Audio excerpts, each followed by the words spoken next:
Welcome back Ravindra గారు. Hi అండి. Hi. This is part 2. ఇంకొన్ని విషయాలు మనం మాట్లాడదాం. ఇప్పుడు సోలార్ పెట్టించుకుంటున్నాం కదండి. ఓకే. ఇప్పుడు ఈ సోలార్ పెట్టించుకున్న వాళ్ళు ఎక్కువ బెనిఫిట్ పొందాలంటే మీ సలహా ఏంటి?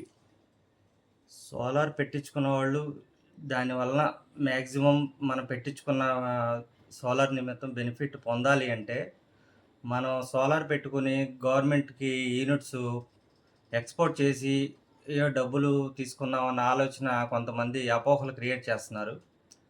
గవర్నమెంట్‌కి మనం ఎక్స్‌పోర్ట్ చేసిన యూనిట్‌కి రూ. 2.09 వాల్యూ కడద్ది గవర్నమెంటు. మనకి నెల మొత్తం మీద 400 యూనిట్లు తయారైతే 200 యూనిట్లు మనం ఇంట్లో కన్జంప్షన్ వాడగా 200 యూనిట్లు ఎక్స్‌పోర్ట్ అయితే గవర్నమెంట్ వాళ్ళు ఇచ్చేది మనకి రూ. 400. రూ. 400 గురించి మనం 2,00,000 ఖర్చు పెట్టి సోలార్ పెట్టించుకోవాల్సినంత అవసరం అయితే లేదు. కానీ మనకు తయారైన సోలార్ యూనిట్స్ ఏవైతే ఉన్నాయో, మనం ఇంట్లో రెగ్యులర్‌గా లోడ్ వాడుకోగలిగితేనే మనం సోలార్ పెట్టించుకున్నందుకు యూజ్ ఉంటది. ఓకే. అంటే నాకు అర్థమైంది ఏంటంటే, దీన్ని వ్యాపార ధోరణిలో కాకుండా మన సొంతంగా, అంటే మనకున్న లిమిటేషన్స్‌ని విశాలపరుచుకునే విధంగా వాడుకుంటేనే అది బెనిఫిట్ అవుతుందంటారు. అంతేనండి. అంటే ఉదాహరణకి సపోజ్ ఇప్పుడు సోలార్ ఉన్నవాళ్ళు ఈవీ కార్ ప్లాన్ చేసుకోవడం ఖచ్చితంగా కాంబినేషన్ మంచిదే అంటారా? ఇప్పుడు నెక్స్ట్ మొత్తం అంతా కూడా అండి ఈవీలుతోనే జనరేషను ఇంకొక 2, 3 ఇయర్స్‌లో ఆటోమేటిక్‌గా ఈవీలకి చేంజ్ అయిపోద్ది. ఓకే. చేంజ్ అయినప్పుడు కంపల్సరీ ప్రతి ఇంటికి ఒక 500 యూనిట్ల నుంచి 750 యూనిట్ల వరకు హ్మ్. డిస్కమ్ పవర్ అవసరం అయ్యి ఉంటది. ఓకే. అటువంటప్పుడు 750 యూనిట్ల వరకు డిస్కమ్ పవర్ మీద ఆధారపడి మనం ఉండాలి అంటే 750 యూనిట్లు కన్జంప్షన్ చేసేవాళ్ళు డిస్కమ్ వాళ్ళకి దగ్గర 8,000 నుంచి 9,000 రూపాయలు ఎలక్ట్రిసిటీ బిల్ కట్టాల్సొస్తుంది. ఓకే. అదే మనం ఇంటి పైన 3 కిలోవాట్ గానియండి, 5 కిలోవాట్ గానియండి సోలార్ ఇన్‌స్టాలేషన్ చేపించుకుంటే హ్మ్. మనం ఏదైతే ఇంట్లోకి డిస్కమ్ పవర్ వాడుతున్నామో అదే యూనిట్లు మన ఇంటి గ్రిడ్ పైనే తయారు చేసుకునే అవకాశం పీఎం సూర్య గారి స్కీమ్ ద్వారా మోడీ గారు కల్పించారు. అంటే ఒక చిన్న సందేహం అండి. Just sorry for interrupting you. పర్లేదు ఒక చిన్న విషయం ఏంటంటే, ఇప్పుడు సపోజ్ ఈవీ కార్ ఉంది. ఓకే. ఈవీ కార్ లేకుండా ఒక 500 యూనిట్లు వాడుతున్నారు. హ్మ్. ఈవీ కార్ వచ్చిందంటే ఖచ్చితంగా ఒక 200-250 యూనిట్లు యాడ్ అవుతుంది. ఓకే. అంటే హార్డ్లీ 750 యూనిట్లు అయ్యిందనుకోండి. ఓకే. వాళ్ళ కరెంట్ బిల్ సుమారుగా దగ్గర దగ్గర ఒక 5,000-6,000 వరకు రావచ్చు. ఓకే. ఇప్పుడు ఇదే మనం సోలార్ అనేది పెట్టుకుంటే 5 కిలోవాట్ పెట్టుకుంటే ఒకసారి దాని వివరం ఎలా ఉంటుందో చెప్పగలుగుతారా? సేమ్ ఇదే ప్యాటర్న్‌లో వాడితే?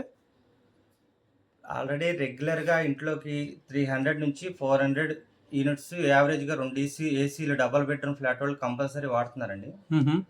అయితే ఆళ్ళ ఇంట్లో 2 వీలర్ ఈవీ వెహికల్ ఉన్నా, లేదు నెక్స్ట్ 4 వీలర్ ఈవీ వెహికల్ ఏమన్నా తీసుకునే ఆలోచన ఉన్నా కూడా హ్మ్. ఆళ్ళకి మాక్సిమం 5 కిలోవాట్ ప్రిఫర్ చేస్తాను నేను. హ్మ్. 5 kilowatt branded N type TOPCon panels అని వ్యారీలో గాని, అదాని, హ్మ్. ల్యూమినస్ మాక్సిమం టైర్ 1 కంపెనీల్లో విక్రమ్ అన్నిట్లో అవైలబుల్ ఉంది టాప్‌కాన్ ప్యానెల్స్. ఓకే. అయి 5 కిలోవాట్‌లో ఇన్‌స్టాలేషన్ చేపించుకుంటే హ్మ్. మీకు ఎవ్రీ మంత్ 750 యూనిట్ల నుంచి 800 యూనిట్ల వరకు ప్రొడక్షన్ అవుద్ది. ఓకే. ఒక 400 యూనిట్స్ రెగ్యులర్‌గా ఇంట్లో కన్జంప్షన్ లోడ్ వాడుకున్నా, హ్మ్. ఇంకా మనకి 350 నుంచి సీజన్‌తో సంబంధం లేకోకుండా ఇంకొక 400 ఎక్సెస్ అంటే 800 యూనిట్స్ మన గ్రిడ్ నుంచి తయారవుద్ది కాబట్టి, ఓకే.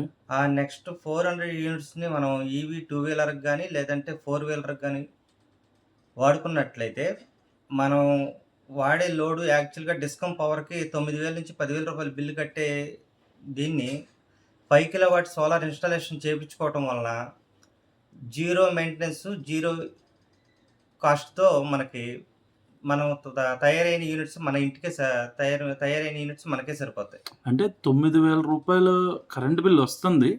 కానీ రూ. 9,000 మనం ఆల్రెడీ డిస్కమ్‌కి అందించాం ఆ విలువైన యూనిట్స్. అవును. అంటే మనం వాడింది గవర్నమెంట్ వారు మాఫీ చేస్తారు. బిల్లు జీరో అవుతుంది. అంతే. Okay sir. Very good. Thank you అండి. Thank you. ఇప్పుడు ఇంకొక చిన్న సందేహం. 700-750 యూనిట్లు మనకు 5 కిలోవాట్ తయారవుతుంది కదా! ఓకే. ఇన్ కేస్ ఆహ్, రఫ్‌గా ఇప్పుడు సమ్మర్ సీజన్ అయితే ఎండ ఉంటుంది. చాలామంది ఆలోచించేది ఏంటంటే వెలుతురొస్తే తయారవుతుంది. మబ్బులు పడితే తయారవ్వదు. అసలు మాక్సిమం యూనిట్స్ గెయిన్ చేయాలంటే మనం దాన్ని ఏ అట్మాస్ఫియర్‌లో ఉంటే ఎక్కువ తయారవుతుంది? లేదా వర్షాలు పడినప్పుడు దీని పరిస్థితి ఏంటి? కొన్ని అపోహలున్నాయి. కొంచెం మీరు వాటిని వివరిస్తారా? ఓకే అండి. సీజన్‌తో సంబంధం లేకుండా సోలార్‌కొచ్చేటప్పటికి శీతాకాలం అయినండి, రెయినీ సీజన్ అయినండి, ఆ కాసేపు వర్షం పడేటప్పుడు కాసేపే గ్రిడ్ ఆగుద్ది. ఓకే. తర్వాత ఇప్పుడు మనం వేసే ఎన్ టైప్ టాప్‌కాన్ ప్యానెల్స్ అంటున్నాను కదండీ! అది వచ్చేటప్పటికి దాని పర్ఫార్మెన్స్ ఎలా ఉంటదంటే, మనకి ఇంట్లో ట్యూబ్ లైటింగ్ ఉన్న అంత లైటింగ్ ఉన్నా చాలు.